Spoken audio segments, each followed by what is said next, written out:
Out of all the places around you where stress and chaos thrives, your home should not be one of them.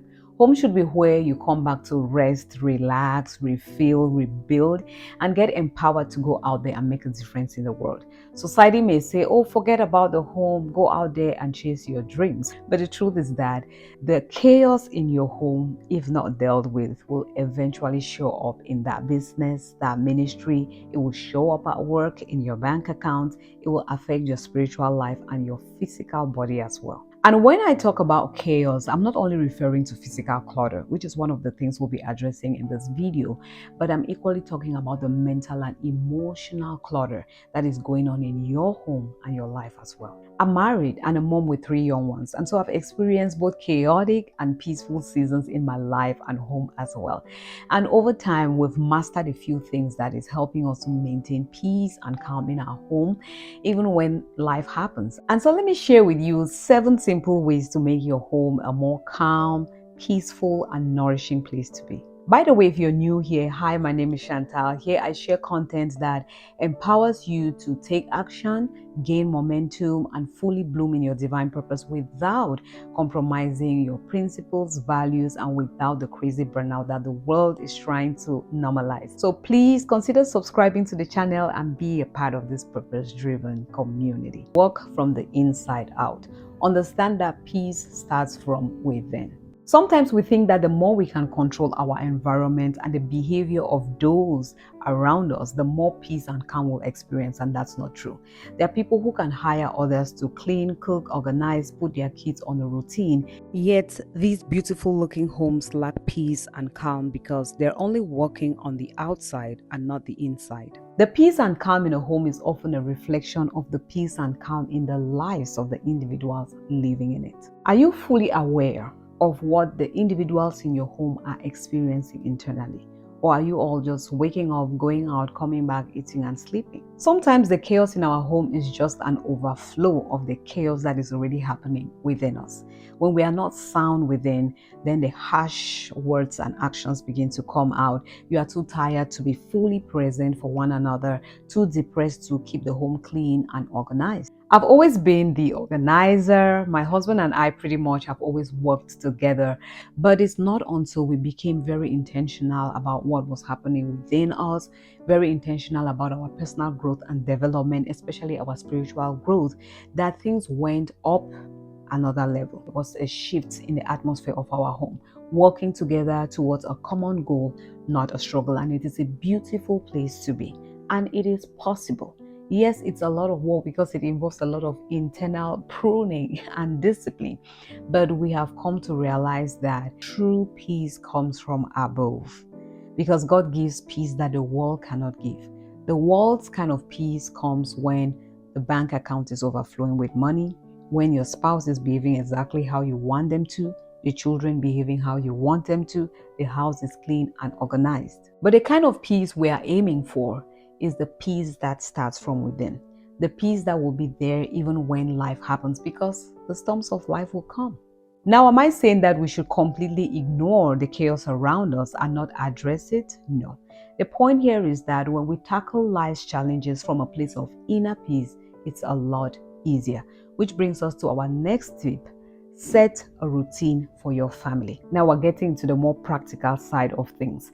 Let there be a rhythm in your home.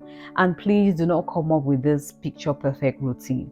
In order to set a routine that is tailored towards your family's specific needs and goals, first you look at the big picture. Don't just rush into a long to-do list. Where are we going to as a family?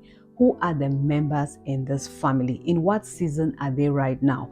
Consider transitions. What are their strengths and their weaknesses? Let every member of the family feel seen and heard. I just love my mindset right now. You could come before me and wave this big flag of what you and your family are doing. I'll be happy for you. I'll clap for you, but it will not move me one bit to change my own plan, because I know where my family is heading. That's why clarity for your home is very important. The second thing to do is to take stock of how your family is presently using time.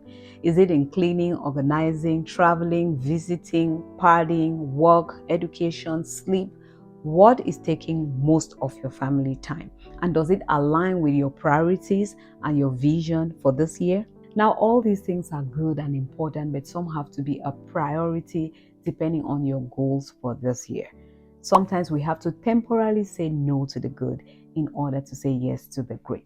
If there's an emotional instability going on in your relationship with your kids or spouse, a bulk of your time should be devoted towards healing that wound. If the activities on that to-do list don't align with the vision for your home, you'll be checking off boxes day in, day out, and yet feel very far away from your dream home. Get rid of the shame and negative self-talk. It's very easy to look around, especially on social media, and begin to compare yourself with people who seemingly have it all together. And then you start asking yourself, why can't my home look like theirs?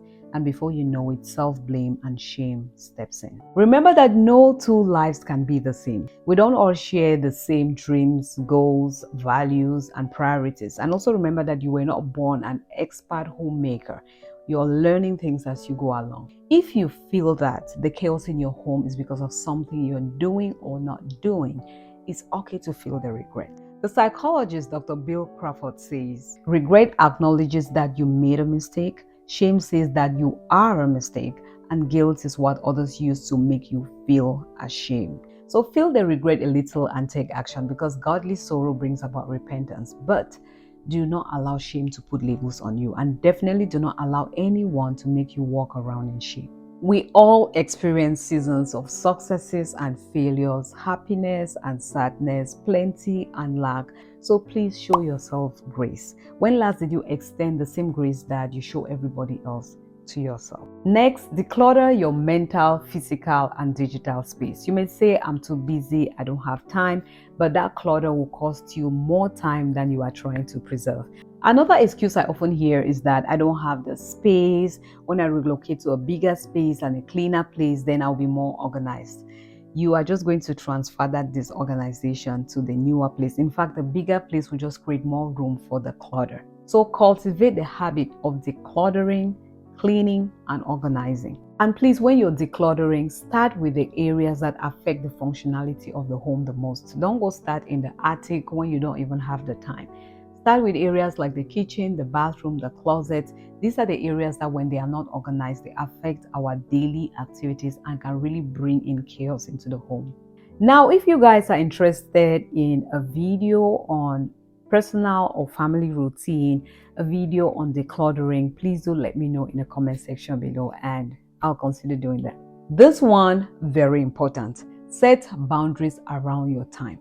Having a calm, peaceful, and orderly home will not accidentally happen. I'm sorry, it's not something you can wish into existence. It needs time, energy, and a lot of wisdom.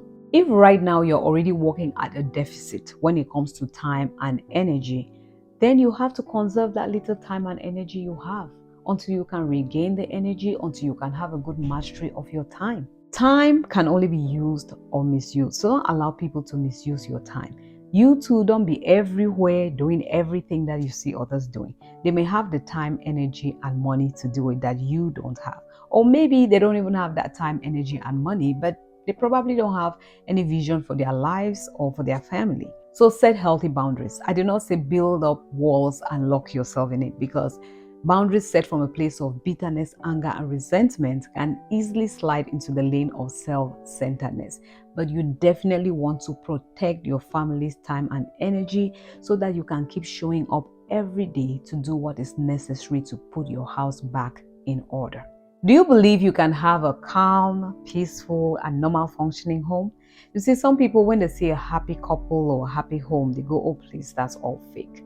Yes, there's a lot of faking out there, but most often that statement is a reflection of your lack of belief that a calm and peaceful home is possible. You see, it's difficult to work towards a change you don't believe can happen, because change starts in the mind. Transformation starts in the mind. So what is your family consuming? What are you all listening to, watching, reading? Are they things that are helping you build an optimistic mindset or pessimistic one? Is it helping you stay hopeful? You see, without hope, faith has nothing to work on, because faith is the substance of things you are hoping for. So let me ask you, what are your hopes and dreams for your family? Can you write those down? What is it that you hope to see in your spouse, in your children, the atmosphere you wish to see in your home, the language? What is it? It may seem so far-fetched right now, but write those things down. Believe that they can happen. Believe that you can work towards that change. Another reason for our unbelief comes from this toxic self-reliance. We believe that we have the ability to bring about the transformation that we want to see in our homes.